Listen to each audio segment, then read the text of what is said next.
Dr. Mário Sérgio Cortella, nascido em Londrina, filósofo e escritor, com mestrado e doutorado em educação, professor titular da PUC São Paulo, que atuou por 35 anos, com docência e pesquisa na pós-graduação em educação, na área de currículo, e no Departamento de Teologia e Ciências da Religião.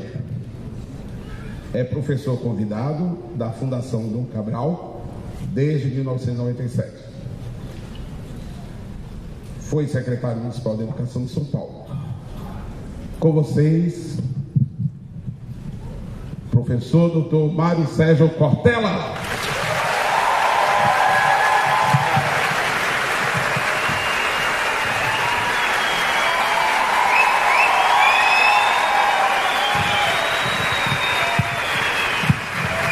Muito bem.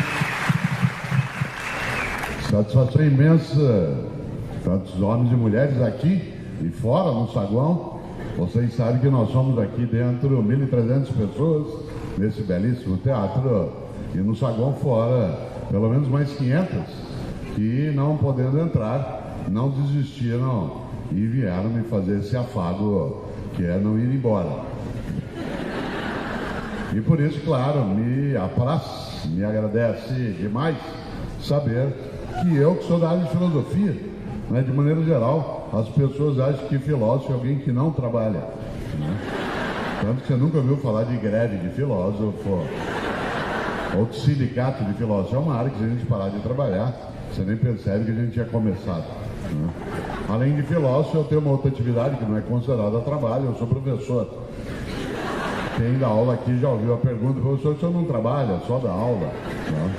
Então não trabalho, eu sou professor e filósofo e fico feliz de estar aqui de novo em Maceió. Este ano está fazendo 40 anos que eu vim a Maceió pela primeira vez, foi em 1975. Uma boa parte das pessoas que aqui está ou no saguão vendo pelo telão ainda não haverá nascido, e me agrada bastante estar aqui nessa cidade na qual já estive muitas vezes, e mais ainda numa Bienal do Livro, isto é, num lugar em que a gente vem para refletir, pensar, meditar, para existir de uma maneira que não seja banal, robótica, automática. E por isso, digo de novo, nós nos atrasamos um pouco no início para que as pessoas que estão lá do lado de fora pudessem ter, ao menos de uma maneira mais direta, o áudio e uma parte da visão daquilo que nós que aqui estamos podemos ter. E é claro, seria tolo eu não admitir estar honrado de acontecer algo como esse desconforto. O desconforto para algumas pessoas, que é não ter conseguido entrar, para mim sempre é um afago à medida em que vieram procurar, estar aqui. É claro que nós gostaríamos que todas e todos aqui dentro coubessem, mas o telão permitirá que a gente possa fazer aqui essa reflexão. Nós temos aqui um tema, ele será tratado durante esse tempo. Para o teu desespero, eu vou falar até às 19h30.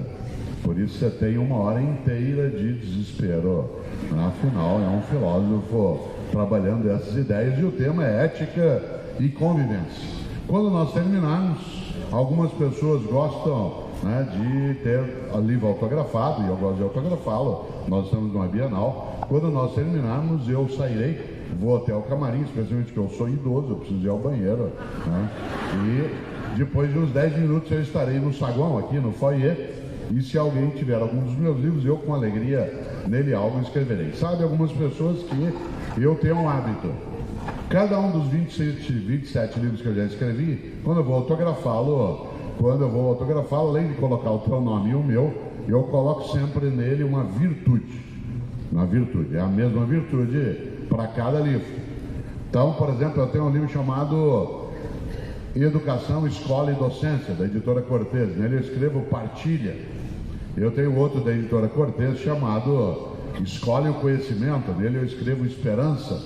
Eu tenho um outro chamado, que é um livro da editora Vozes, chamado Qual é a Tua Obra? Nele eu escrevo coragem, e assim por diante. Pois bem, no livro que dá a substância para essa palestra que aqui farei até às 19h30, eu, quando autografo, eu sempre escrevo, além do teu nome e do meu, honradez. Honradez. A virtude da honradez. O que é uma pessoa honrada? é aquela que não ofende sua comunidade, que não apodrece a decência, é a pessoa que não tem duas caras, é a pessoa que não fala uma coisa e age de outro modo, é a pessoa que não envergonha nem a si mesma, nem a sua própria comunidade. Por isso, honradez. Vocês sabem que os romanos na antiguidade, eu sou neto de italiano, e os latinos diziam algo muito importante, que era uma palavra usada para chamar a pessoa que é covarde, aquela que não tem coragem de ser decente. Em latim a expressão é forte, em português ela existe, mas ela tem uma marca muito forte, que é uma expressão que nós quase não usamos e poderíamos usar, que é pusilânime.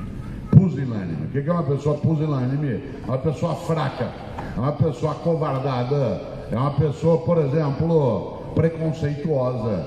Nós tivemos anteontem o Dia da Consciência Negra, e uma das coisas que eu sempre lembro é que todo preconceituoso, ele é, antes de tudo, um covarde. Ele tem tanto medo de quem não é como ele ser melhor que ele prefere desprezar quem é diferente dele, para ele poder afirmar a si mesmo. E essa covardia é uma coisa muito forte. Todo preconceituoso, além de covarde, é tolo, porque ele supõe que há só um modo de ser humano. E nessa hora, claro, isso é absolutamente negativo. Daí, honradez. Honradez. Uma pessoa honrada é aquela que tem vergonha na cara. Uma pessoa honrada é aquela que, como eu disse, é marcada pela integridade. E há uma grande questão. Eu tenho um livro que eu gosto demais e que nos ajuda, né, a pensar sobre a vida, a história, que é um livro da editora Cortez, que eu antes mencionei, chamado Educação, Convivência e Ética. E eu começo esse livro citando um dos maiores escritores alagoanos, aquele que eu mais admiro, que infelizmente faleceu em 2012, que foi Ledo Ivo.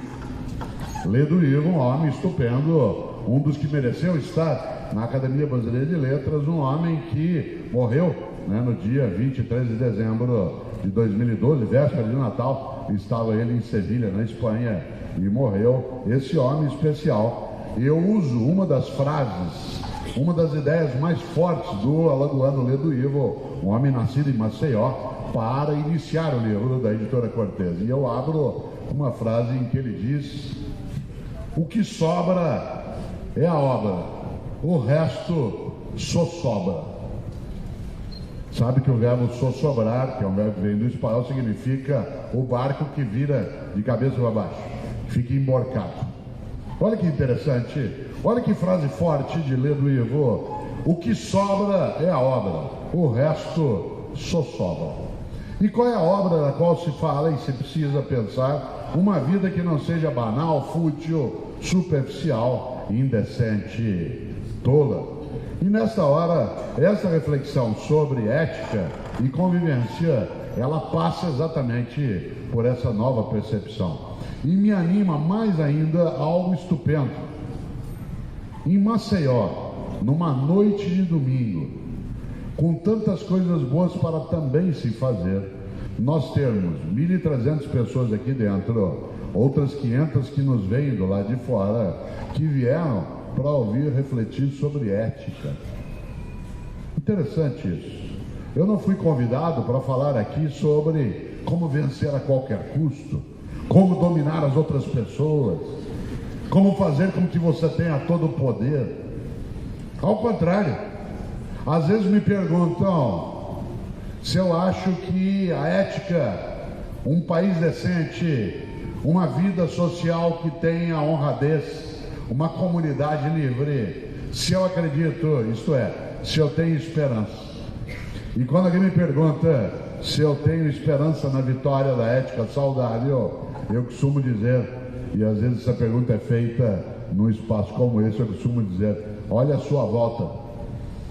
Como que numa noite de domingo, homens e mulheres saem das suas atividades e lotam um auditório e a parte da frente e querem entrar e ficam nervosas e nervosos porque querem entrar para a gente pensar sobre ética.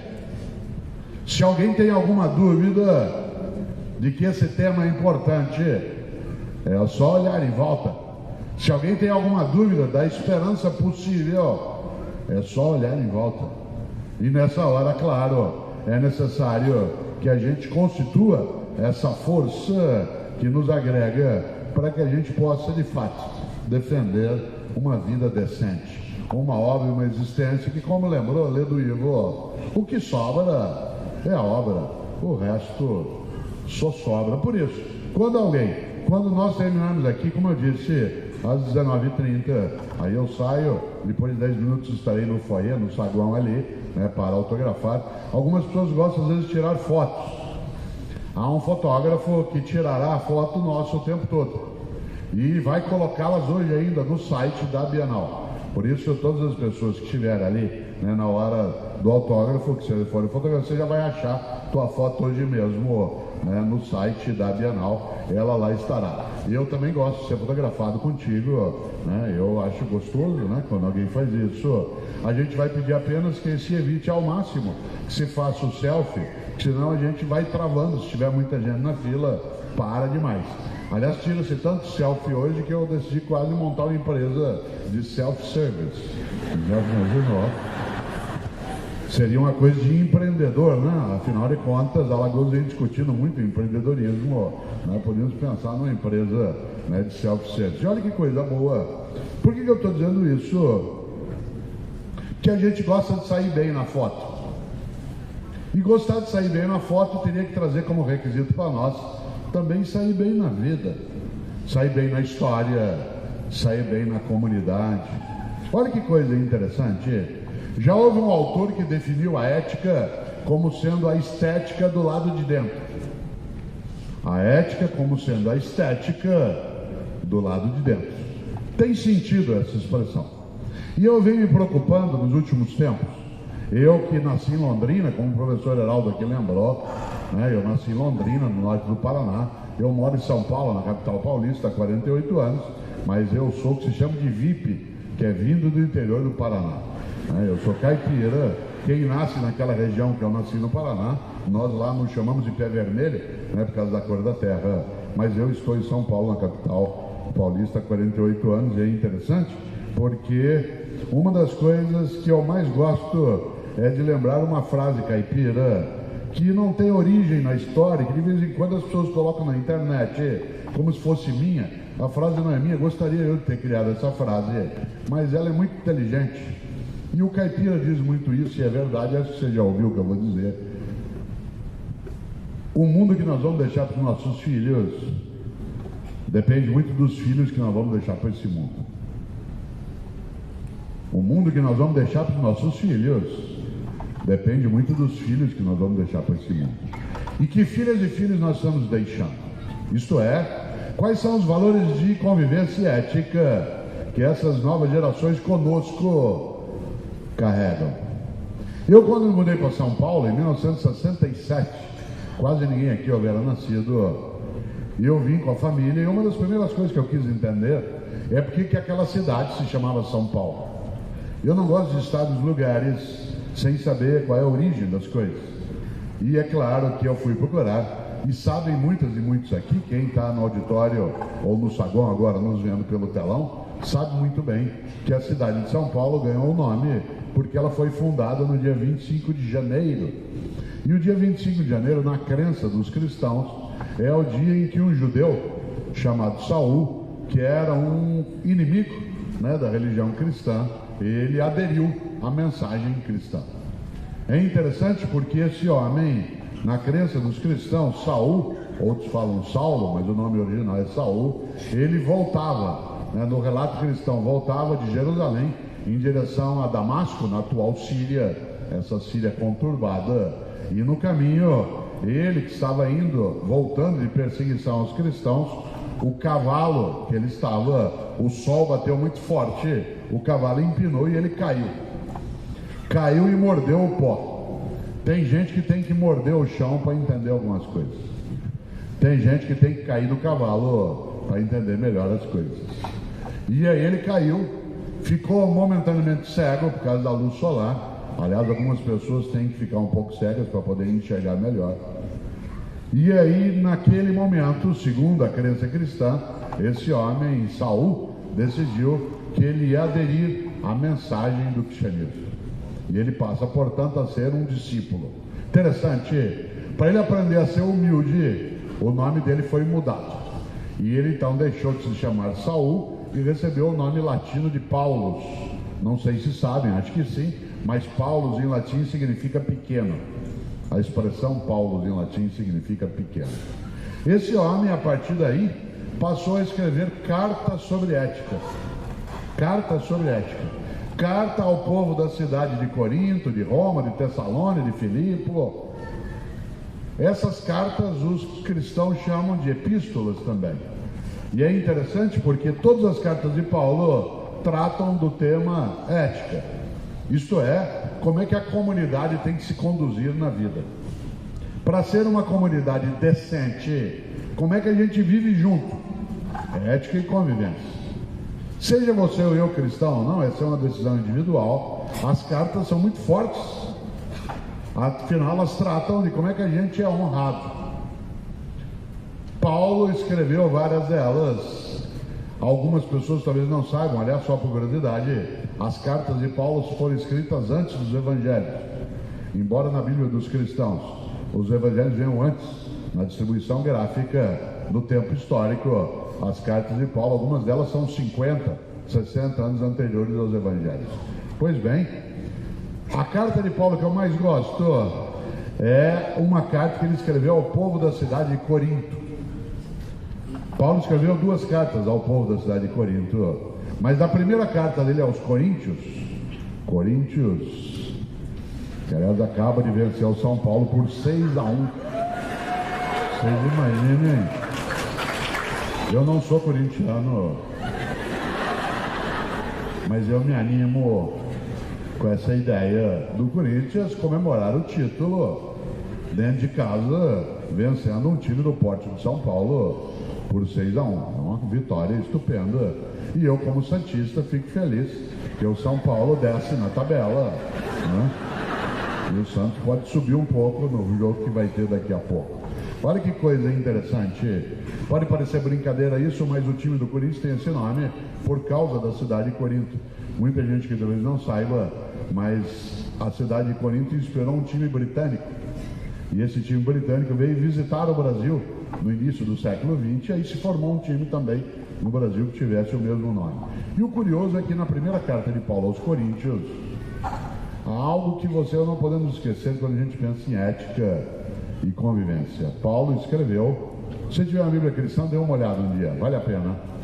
No capítulo 6, versículo 12, no capítulo 6, versículo 12, Paulo escreveu: tudo me é lícito, mas nem tudo me convém. Tudo me é lícito, mas nem tudo me convém. Isto é, eu posso fazer qualquer coisa, porque eu sou livre, mas eu não devo fazer qualquer coisa. Eu posso, mas não devo. Por que posso? Porque livre sou. Por que não devo? Porque não devo fazer nada que torne imunda a minha história, mancha a minha trajetória, ofenda a minha comunidade, desonra a minha família, envergonhe a minha sociedade. Tudo me é lícito, mas nem tudo me convém. Do que é que isso fala? De algo que você e eu temos não só de entender e praticar, como ajudar a formar as novas gerações com essa convicção. Isto é, volta ao ponto, o mundo que nós vamos deixar para os nossos filhos depende muito dos filhos que nós vamos deixar para esse mundo. E esses filhos, por acaso, ou de propósito, estão sendo formados com a ideia de que o limite da liberdade do indivíduo é a decência, de que o limite da liberdade é a responsabilidade na comunidade. Afinal de contas, convivência, você sabe que é algo que é decisivo quando se pensa em ética. A ética não é cosmética. Ética não é cosmética, é uma coisa que eu uso de fachada que sirva para enfeitar apenas. Ética não é cosmética, a ética exige honradez. E desse ponto de vista, a ética não é uma coisa fora de mim ou de você. Ética é algo que está ligado, claro, à nossa prática. Muita gente pensa em ética olhando para outro lado e não olha para dentro de si. E não olha o quanto que a conduta decente, ela está ligada a essa ideia que esse apóstolo dos cristãos, Paulo, trouxe à tona. Tudo me é lícito, mas nem tudo me convém. Ah, mas Cortella, a vida é assim, eu faço o que eu quero. Cuidado. Ah, mas eu não... todo mundo faz. Opa! Mahatma Gandhi disse um dia algo que é verdadeiro. Olho por olho, uma hora acabamos todos cegos. Olho por olho, uma hora acabamos todos cegos. Por isso, aquilo que é a convivência com ética é aquilo que nos coloca a olhar a ética como a estética de dentro, aquilo que embeleza a vida. É interessante porque decência é decisivo quando se olha a ética. Talvez muita gente que não saiba, mas a palavra decência, ela tem um prefixo em latim que é dex, D-E-C. Você sabe que os prefixos latinos ou gregos nos ajudam na composição das palavras. Por exemplo, tem muita gente que, como eu, é docente. Muita gente aqui é discente. Dec em latim, tal como doc, tal como disque, tem um sentido. Por exemplo, quem aqui é docente sabe que doc em latim, D-O-C, da onde vem docência, significa aquele que leva. Disque, da onde vem discípulo, discente, disciplina, significa aquele que é levado. Docente é quem leva, discente é quem é levado. Evidentemente, nenhum de nós é tolo para supor que eu sou só docente ou sou só discente. Todas e todos nos educamos reciprocamente. Então somos todas e todos docentes e discentes. Mas alguns de nós temos a docência como profissão e não só como prática de vida. Pois bem, docência, discência, mas tem decência. E a expressão dec em latim, ela significa embelezar, enfeitar.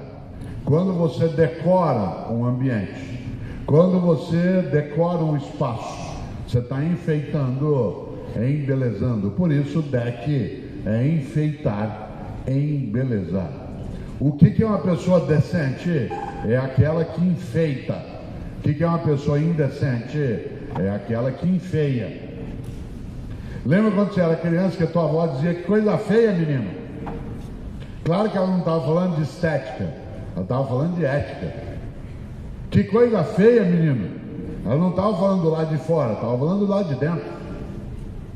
Quando você diz essa é uma bela pessoa, você não está falando do lado externo dela. Essa é uma bela escola, uma bela empresa, essa é uma bela cidade. Claro, dec, da onde vem decência, significa enfeitar, embelezar. Por isso, o que é quebra de decoro? Quebra de decoro é quando você enfeia o lugar onde você vive. No parlamento, quebra de decoro é quando você mente. Ah, essa conta não é minha, não. Mas puseram $1,5 milhão. Ah, não sabia. Eu nem costumo conferir as contas. Não, mas faz 6 meses que fizeram isso. Ah, não, nem notei que puseram $1,5 milhão. Esse carro não é meu. Imagina. Mas o senhor não pagou a licença. Ih, nem sabia disso. Claro. É isso aí. Atenção. Decoro é quebrado quando você é indecente. Agora, curiosamente, a expressão dec em latim, além de enfeitar e embelezar, ela tem um terceiro sentido, que só quem é caipira como eu, ou algumas pessoas no Nordeste entendem bem isso, que é uma expressão que a gente quase não usa. Mas dec em latim também significa ornar. Ornar, da onde vem a palavra ornamento. Por exemplo, essa cadeira está ornamentando aqui esse lugar. Esse teatro, ele é ornamentado. Ornar. Agora eu vou usar o sotaque original para lembrar algo em relação à ética. É esse sotaque que eu estou usando, que é mais agauchado, né? Ele é um sotaque para rádio, porque eu sou comentarista da Rádio CBN, ele serve para falar melhor. Mas meu sotaque original eu falo do jeito que eu vou falar agora, né? Tem coisa na vida que orna e tem coisa que não orna. Tem coisa que orna na família, tem coisa que não orna. Tem coisa que orna na escola e coisa que não orna. Tem coisa que não orna no governo e tem coisa que orna. Tem coisa que orna na empresa, tem coisa que não orna. Do que é que trata a ética? Daquilo que tem que ornar. E o que é ornar? Ornar é combinar. Quando uma coisa não está ornando, é porque ela não está combinando. Tem coisa na escola que não está ornando direito. Por exemplo, a ausência de uma convivência onde a autoridade tenha lugar, sem que ela seja autoritária, mas que a autoridade tenha seu lugar. Isto é, que um professor ou uma professora não seja entendido apenas como um prestador de serviço, mas como um formador. Não orna na escola o aluno ficar ofendido porque o professor mandou estudar. Aliás, razão pela qual uma escola é constituída. Não orna o professor autoritário, não orna o empresário que desvia, não orna o governo que é incompetente ou corrompe. Não orna. Não orna na família a formação de crianças que sequestram os pais com a sua ausência de disciplina. Eu, no livro Educação, Convivência e Ética, que é o que eu estou lançando hoje aqui, né, em Maceió, e é o livro que eu também lá autografarei. Claro que eu autografarei outros, eu vou ver de pessoa aqui com alguns de outros livros meus, né? Mas aquele que eu vou autografar, né, em termos de lançamento é Educação, Convivência e Ética. Lá eu discuto algo que a gente não pode esquecer. Num dos capítulos tem até esse título: Basta do amor aceita tudo. Basta dessa ideia, o amor aceita tudo. Que o amor verdadeiro é aquele que tem requisito. O amor verdadeiro é aquele que não admite qualquer coisa. O amor que tudo aceita é irresponsável. O amor que tudo admite é leviano. Filho, é porque eu te amo que eu não quero que você seja assim. É porque eu te amo que eu não quero que você seja vagabundo. Pai, é porque eu te amo que eu não quero que você faça isso. O amor que tudo aceita é irresponsável. E nós estamos hoje com uma coisa que não orna. Não orna, Heraldo, na família. Não orna na universidade. Heraldo está escondido aqui atrás, né? Não orna, está dançando inclusive, né? Esse sapato teu é maravilhoso, hein? Aliás, ambos. Já imaginou? Esse orna com o Heraldo. Vem aqui um pouquinho, vem aqui, vem cá. Vem mostrar o sapato aqui, ó. Com o Heraldo orna. Eu com esse sapato ia ficar estranho, né?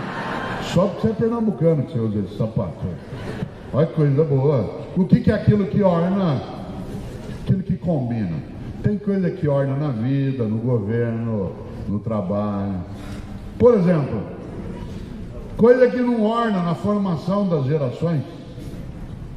Há um grande pensador francês do século XX, um homem que foi ator de teatro, que eu admiro imensamente, um homem chamado Pierre Dac.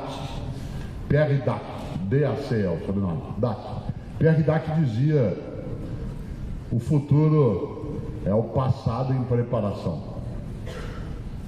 O futuro é o passado em preparação. Por isso, uma questão: qual passado nós vamos ter daqui a 20, 30 anos?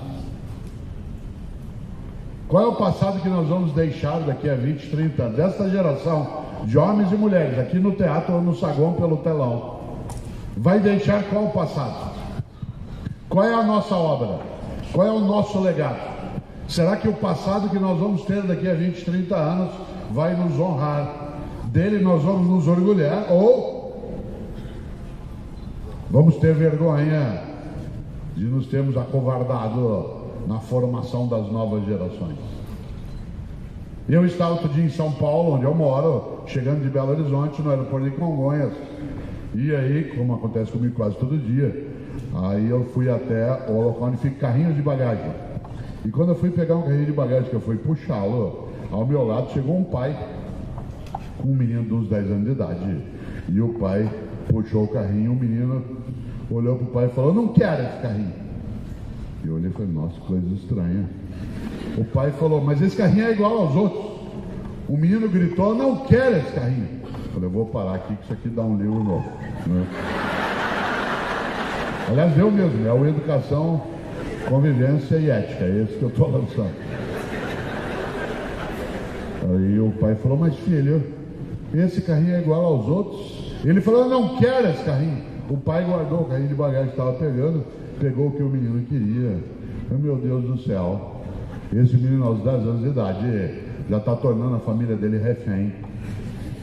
Ele que decide qual carrinho de bagagem você vai pegar. Provavelmente ele decide onde você vai comer, qual é a música que vai se ouvir no rádio do carro, qual o programa de TV que vai se assistir, senão ele fica na frente da TV e ninguém assiste nada. Ele não deixa os adultos conversarem, porque ele fica interrompendo o tempo todo. Obviamente que esse pai não tinha que espancar a criança, mas tinha que educá-la. Existe na relação de formação das pessoas, aquele que é responsável, ele tem, por exemplo, um pai com os seus filhos, ele tem uma relação de subordinação, de subordinação. Meus filhos estão sob, não mais, mas estiveram sob as minhas ordens, são meus subordinados.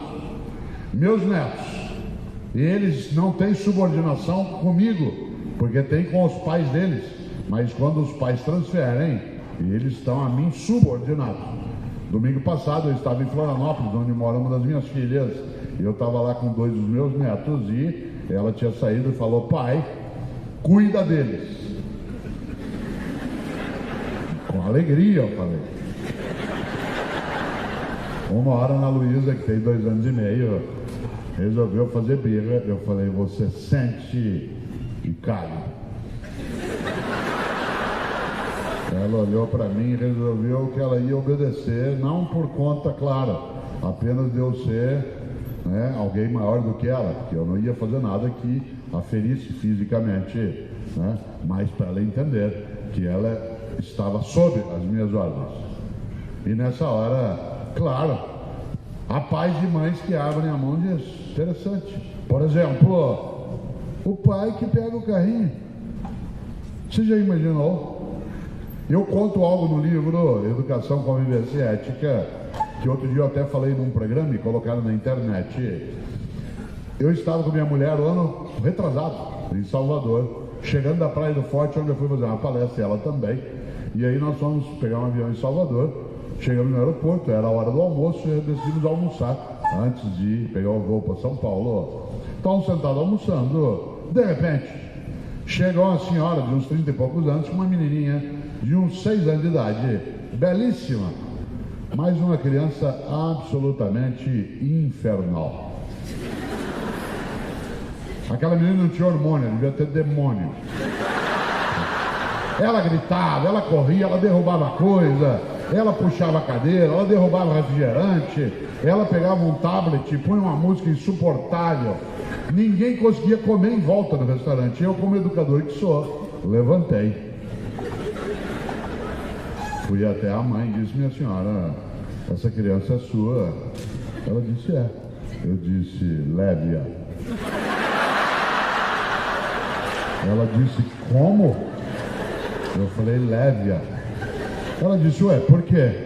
Eu falei: porque ela ainda não está preparada para viver em comunidade. Numa comunidade, você tem uma conduta que é livre no limite da própria comunidade.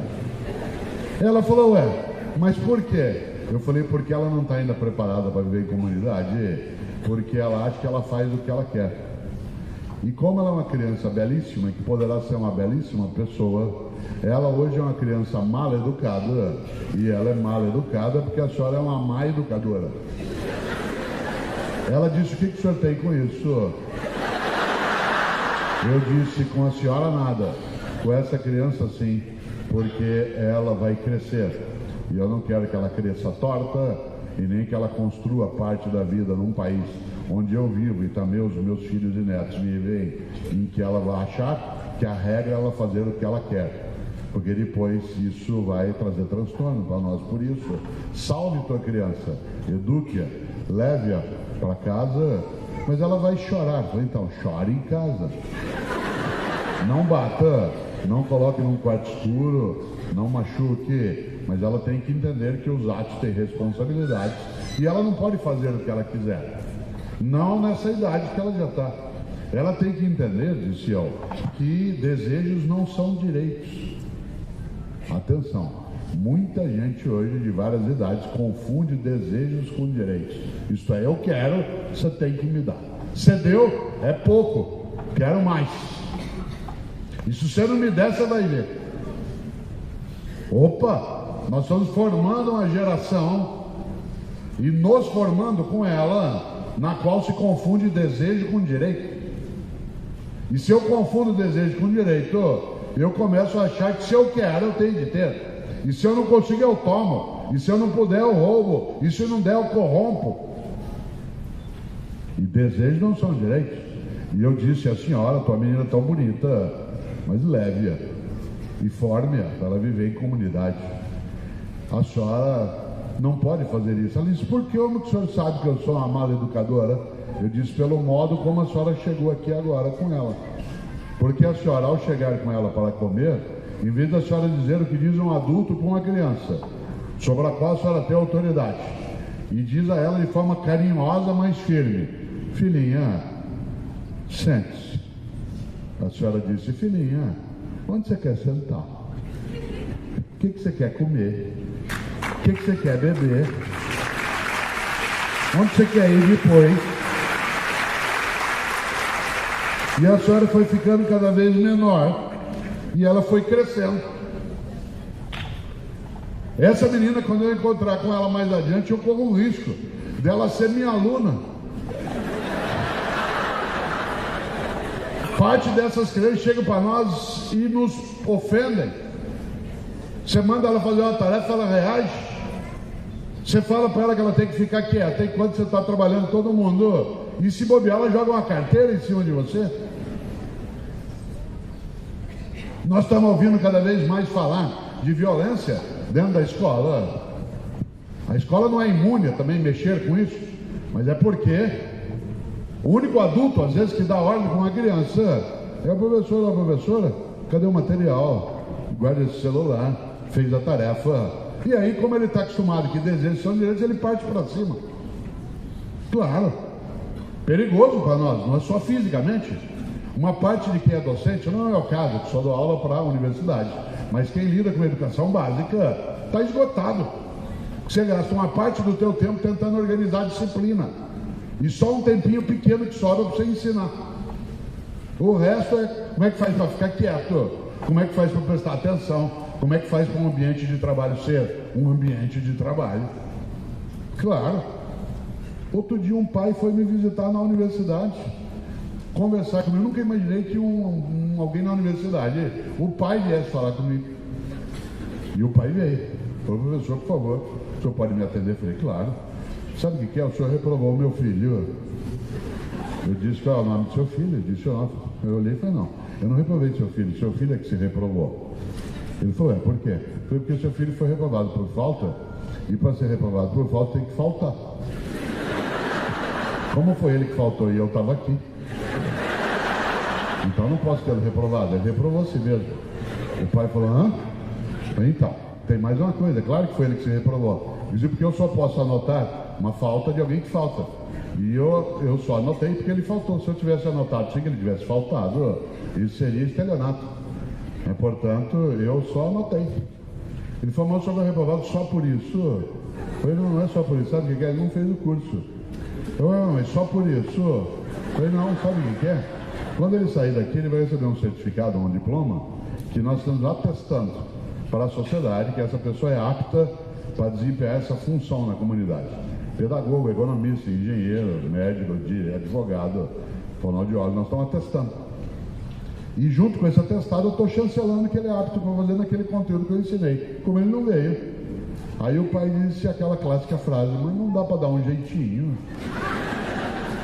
Eu falei, qual jeitinho, o senhor imagina? Ele falou, não dá para dar um trabalhinho, que é a coisa que mais nos irrita, professor, é isso.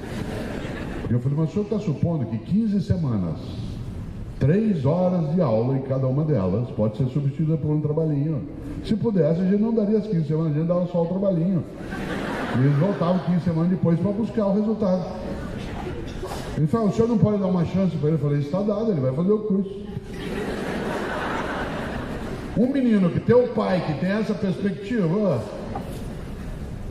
Aí a senhora falou dentro do restaurante: mas eu não vou levar. Sabe por quê? Dá trabalho. Eu falei: é claro que dá trabalho. Vocês não falaram para a senhora que trabalho de parto não era só na maternidade?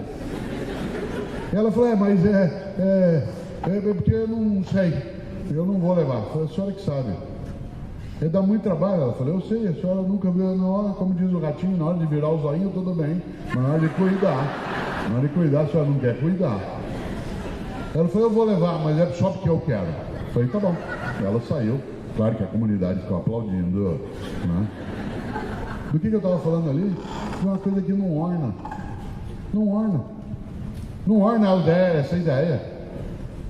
O amor que aceita tudo é leviano.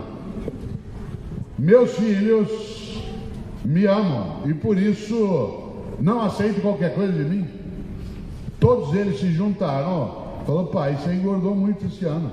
Eu nunca fui magro, né? Mas eu engordei de fato 6 quilos. E a culpa foi do João Baldo Ribeiro, nosso estupendo escritor baiano.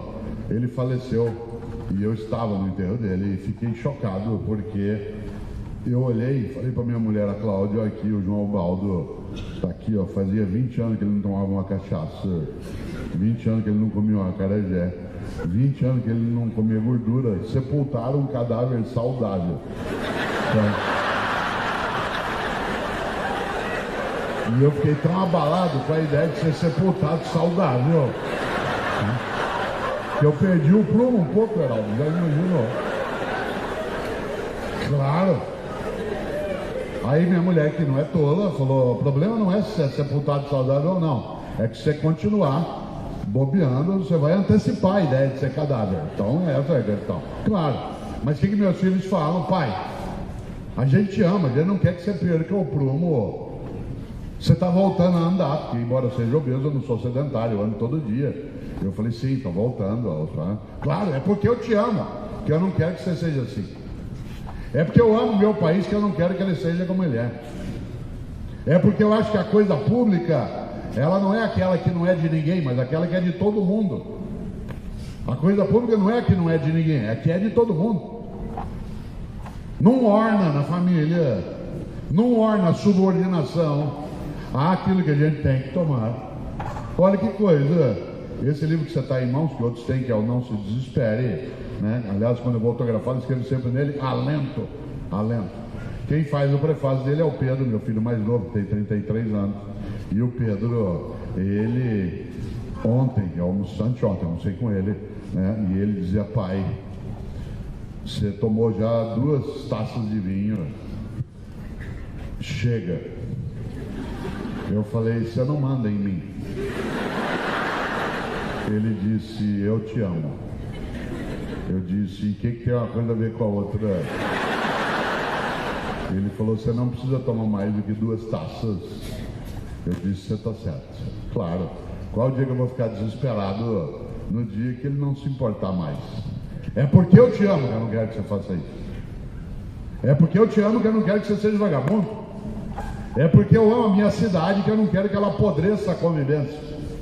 Não quero que a gente ache que atentado é natural, homicídio é natural, que sequestro relâmpago faz parte da vida. É porque eu amo a vida que tem algumas coisas que não podem ser. E nessa hora volto a esse polo. É ética e convivência. Nossa convivência tem que ser marcada por aquilo que orna, isto é, aquilo que combina. Nesta hora também é necessário, acima de qualquer coisa, que a gente entenda que há algumas virtudes que têm que estar conosco. Por exemplo, nós não podemos formar a nova geração e nos formarmos com ela sem que a gente tenha, por exemplo, a percepção da humildade. A humildade na convivência, a humildade no trabalho, a humildade no conhecimento. Eu tive uma honra na vida inesquecível. Eu tive a honra de trabalhar 17 anos com Paulo Freire, o educador Paulo Freire. Aliás, ele foi meu orientador de doutorado, e quando ele foi secretário de Educação na cidade de São Paulo, eu era o secretário adjunto. Depois ele saiu e eu continuei no lugar dele por mais de 2 anos. E Paulo Freire, não sei se sabem, é o brasileiro com o maior número de títulos de doutorado honoris causa de toda a história do Brasil. O Brasil tem 515 anos. E o brasileiro mais honrado com doutorado honoris causa é o pernambucano, nascido na Casa Amarela, no Recife, Paulo Freire.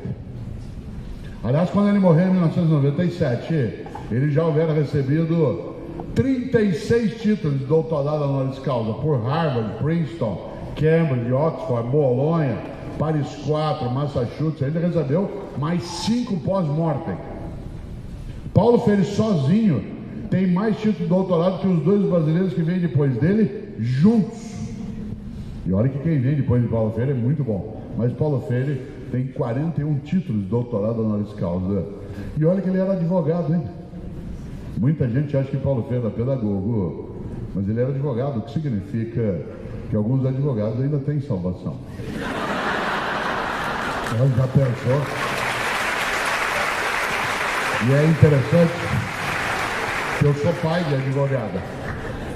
Meu livro, Qual é a Tua Obra? Quem faz o prefácio dele é a minha filha que mora em Florianópolis.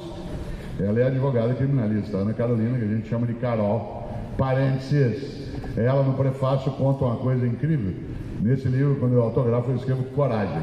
Mas ela conta no prefácio uma coisa incrível. Hoje ela tem 36 anos, mas quando ela tinha 27, ela como advogada criminalista estava um dia em Brasília, na porta da sala de audiência dos ministros do STJ, do Superior Tribunal de Justiça, para fazer a primeira sustentação oral da vida dela como advogada. Vocês imaginem, 27 anos de idade, na porta da sala de audiência dos ministros do STJ, a perna dela não parava no lugar. Ela me ligou e falou: pai, pelo amor de Deus, eu vou entrar agora fazer uma sustentação oral com o ministro. É a primeira vez que eu chego no Tribunal Superior. Eu estou tremendo, pai, estou com ânsia de vômito. Me ajuda, por favor.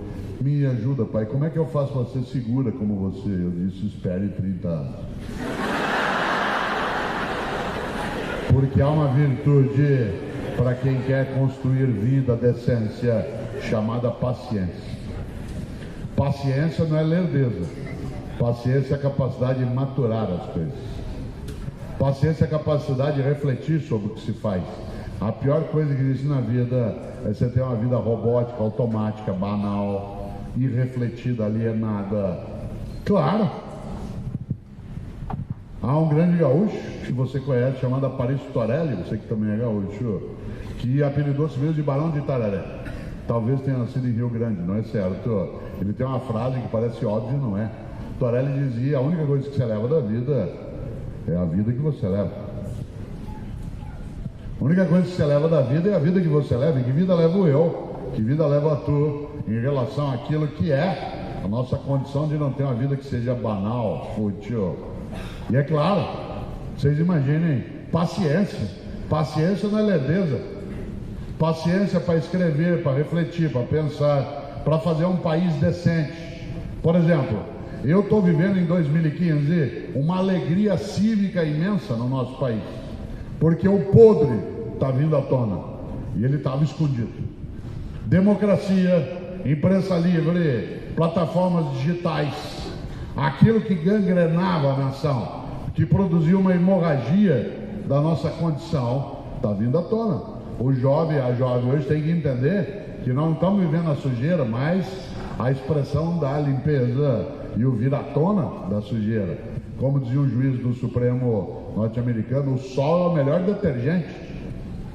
O sol é o melhor detergente. Você põe a luz, aí começa a enxergar. Imagine durante décadas o que vinha apodrecendo nossa condição e a gente distraído, cuidando de outras coisas sem perceber. Por isso eu vivo, repito, uma alegria cívica que do ponto de vista de uma nação como a nossa, nós não estamos, para repetir aqui o Churchill, nós não estamos no começo do fim, nós estamos no fim do começo. Mas nós começamos agora a mexer onde precisa mexer, a olhar, a perceber. Ah, mas é só corrupção? Não, o que nós temos hoje é ela vindo à tona. É o tapete sendo levantado. É a luz acesa, o farol onde precisava. Mas tem a ver conosco também, porque de nada adianta eu falar sobre ética se eu não me conduzo também de maneira ética. Se eu, por exemplo, falo em ética, mas aos 40 anos de idade tenho carteira de estudante, que o meu genro arrumou para mim, põe ao cinema, pagar meia. Além de falsidade ideológica, é evasão fiscal. O cara fala em ética, mas compra produto pirata. Ah, mas se eu não comprar, não vou ter. Mas esse é o argumento do bandido. Ah, mas é porque é caro, é óbvio, é por isso que ele assalta. Ah, mas não, só comprei um aparelho de som. É? Esquece que aquilo veio da China, dá emprego lá, tira imposto daqui. E no container, junto com o aparelho, vem droga e arma. E quando um menininho boliviano de 5 anos de idade, em São Paulo, na Zona Leste, no colo da mãe, o bandido encosta uma pistola na cabeça da criança e dispara, e enche a mãe de sangue do filho, o cara que comprou o aparelhinho de som, acho que não tem nada a ver com aquilo. Fala em produto, fala em ética, mas vai o dentista fala aí, com recibo ou sem recibo? Qual que é a diferença? Ó, ele acha um horror quando o bote está subindo no morro no Rio e a polícia, ao ser avistada, o bandido solta rojão para avisar que a polícia está subindo. Ele acha um nojo aquilo, mas quando ele está na BR, ele vê uma viatura da polícia rodoviária e não tem nenhuma dificuldade para ficar dando sinal de luz, de farol para quem vem na outra direção. O que ele faz é fraternidade, solidariedade, cuidado. Claro que aí é um risco de imaginar, então vale qualquer coisa? Claro que não. Não vale nenhuma delas. Ética não é cosmética. E é claro que nós temos que olhar isso aí mais de perto. E aí, claro, Paulo Freire nos inspirava para isso, a gente pensar a vida de uma maneira que fosse mais intensa. Paulo Freire já imaginou o brasileiro mais honrado da história. Aliás, depois dele, o brasileiro que mais recebeu o título de doutorado é um outro professor também. Aliás, os 3 primeiros são professores. O outro é um mineiro, nascido em Montes Claros, um antropólogo de alto nível, um professor, um político, senador Darcy Ribeiro, faz uma falta danada, um homem que sonhava com os irmãos Vilas Boas, quando o jovem criou o Parque do Xingu, com o baiano Anísio Teixeira criou a Universidade de Brasília, com o Brizola criou no Rio de Janeiro as escolas de tempo integral. Um homem que tem uma frase que me assusta, porque eu fico pensando na minha vida quando eu penso nessa frase. Disse um dia Darcy Ribeiro: fracassei em tudo que sonhei, fracassei em tudo que tentei, mas meus fracassos são minhas vitórias. Detestaria estar no lugar de quem me venceu. Olha que frase forte. Fracassei em tudo que tentei, mas meus fracassos são minhas vitórias. Detestaria estar no lugar de quem me venceu. Depois de Darcy Ribeiro, o brasileiro mais honrado é o carioca, que vive em São Paulo e fez carreira lá na USP na política, o professor Fernando Henrique Cardoso. Os 3 primeiros brasileiros são professores, mas Paulo Freire sozinho tem mais título de doutorado que todos os outros. E Paulo Freire era uma pessoa absolutamente humilde, jamais subserviente. Há uma diferença entre humildade e subserviência. Uma pessoa subserviente é aquela que se enfraquece, se dobra, se humilha. Uma pessoa humilde é aquela que sabe que não sabe tudo, aquela que sabe que não é a única que sabe, aquela que sabe que a outra pessoa sabe que ela não sabe, aquela que sabe que ela e outra pessoa saberão muita coisa juntos, aquela que ela sabe que ela e outra pessoa nunca saberão tudo que pode ser sabido. Foi claro. Humildade. Humildade não é subserviente. Paulo Freire era humilde, mas não era subserviente, a tal ponto que ele ficou 15 anos no exílio, sem poder voltar nem para o enterro da mãe dele, em nome de uma ideia de que educação não é para domesticar, mas para humanizar. Que educação não é para aprender, mas para ajudar a ter autonomia. Mas era humilde. Tão humilde que chamava Paulo, que, como eu lembrei antes, significava pequeno. Olha aqui na minha mão, se você puder. Paulo Freire era um homem tão grande que ele sabia que era pequeno para poder crescer. Gente grande de verdade sabe que é pequeno e por isso cresce.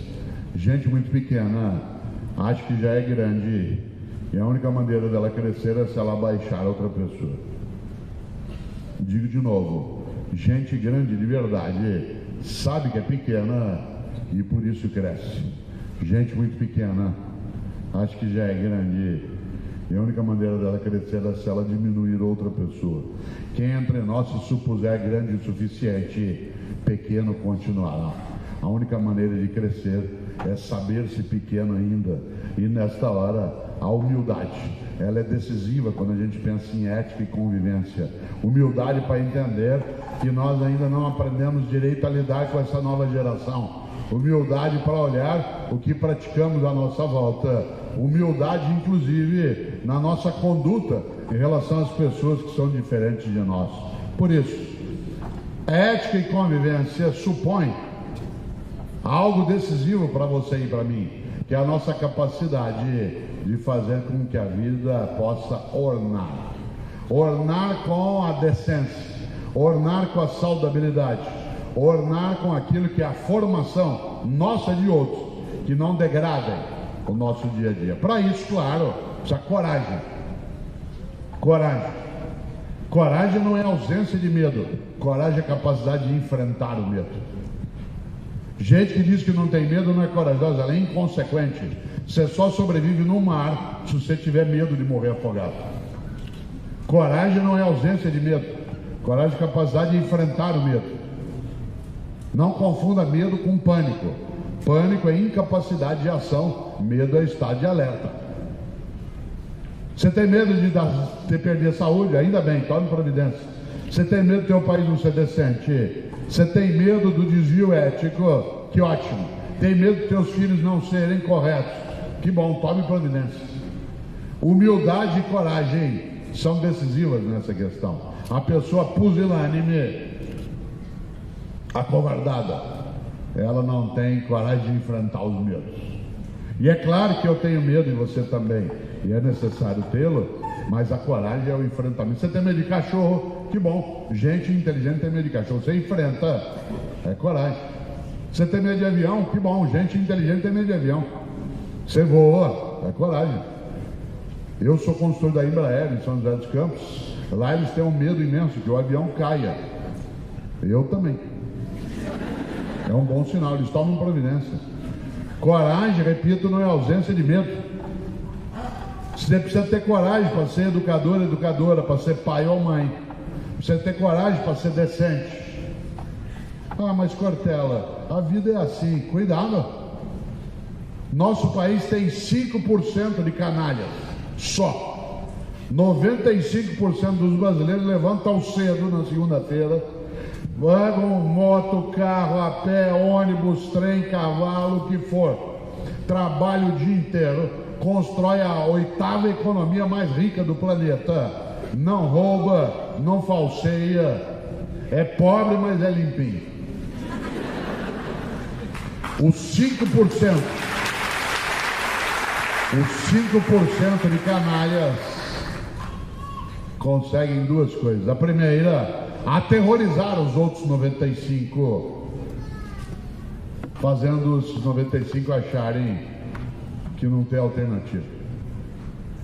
A outra coisa é que os 5% de canalhas tentam ensinar aos outros 95 que não ser canalha é ser otário. Ética não é cosmética. A nossa convivência exige coragem e humildade. Coragem para enfrentar, para mexer, para fazer. Coragem para ter de discutir. Coragem para vir num domingo à noite e lotar um auditório e um saguão. Ficar esperando alguns desde as 3 da tarde, outros desde as 4 na fila, outros que lá fora estão e gostariam de estar dentro, mas que não desistem.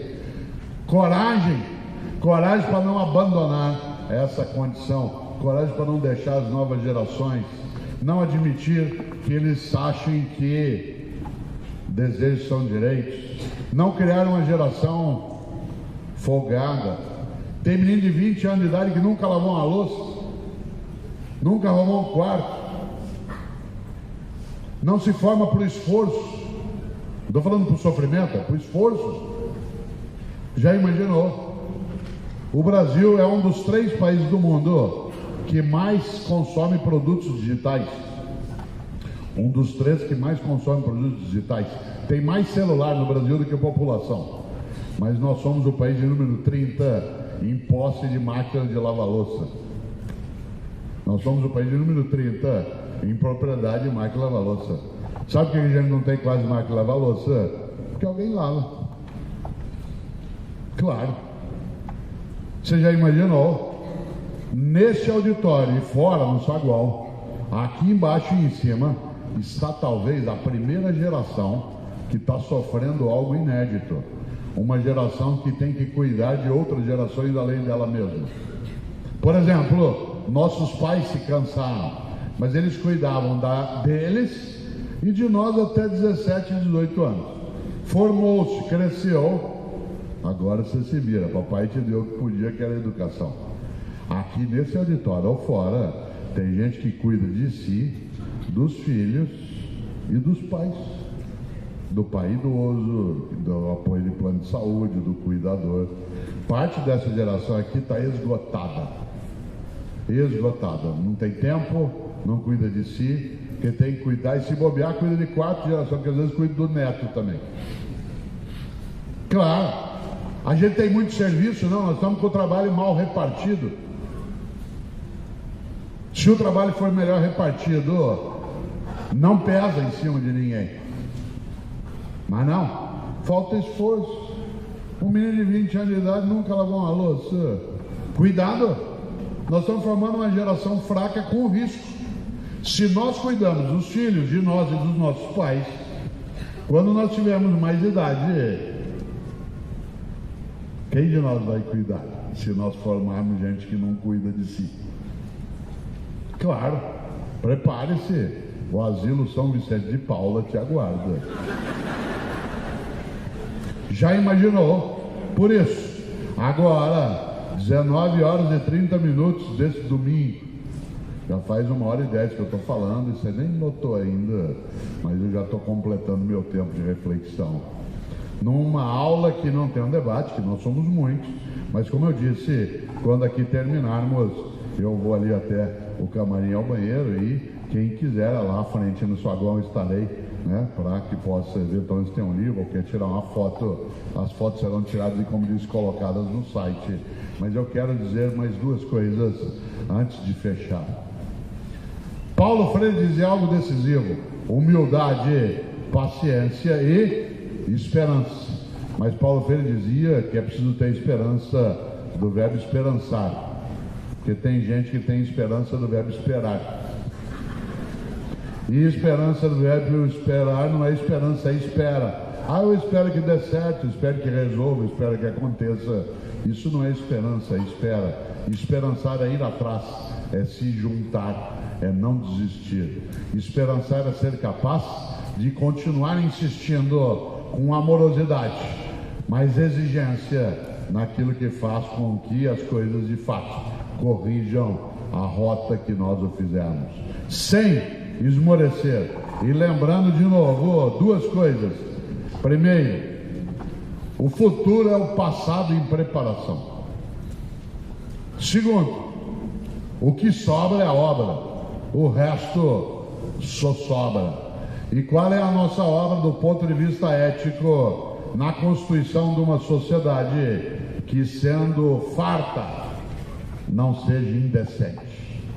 Uma vida comum que, sendo rica em termos de condições, não degrade essa mesma convivência.